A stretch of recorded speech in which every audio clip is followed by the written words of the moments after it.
Hi guys! Birthday ko nga po pala ngayon. Gusto ko ngayong kaarawan ko ay maging masaya at walang away, walang gulo. At ang wish ko po sa kaarawan ko ngayon kahit nasa bahay lang po ako ngayon at walang handa, kahit walang handa, okay lang po sa akin kasi tuwing birthday ko lang po, hindi po talaga ako nangihiling ng handa.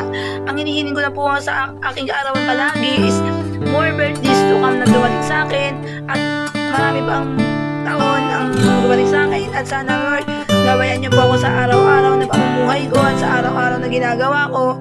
Good Lord, hinihiling ko po sa inyo na huwag niyo po ako bibigyan palagi ng sakit at huwag niyo po akong pababayaan sa mga ginagawa ko po sa araw-araw. Kayo lang po ang kalakasan ko Lord at si Mama, hindi ko po siya ibiguin. Kaya po pag nag-aaral po ako, gagawin ko po yung best ko sa pag-aaral ko. Kaya gusto ko po makapagtapos ng pag-aaral, yun lang po ang wish ko.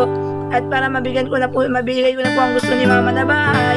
Kasi po wish ko po ni Mama kasi magkaroon ako ng sariling bahay at maging successful ako someday. Sana Lord, yun po ang wish ko ngayong kaarawan ko.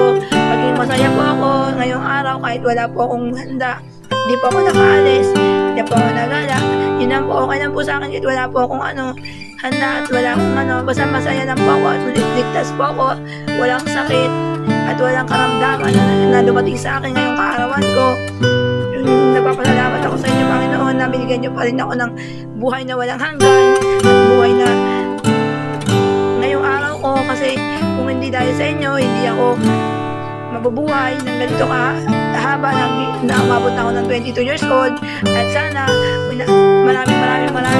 maraming blessing at maraming taon pa ang dumating sa akin. Yun lang, happy birthday sa akin. Birthday ko po ngayon, happy birthday sa akin. Yun lang, thank you Lord. Maraming salamat sa inyo Lord sa araw-araw.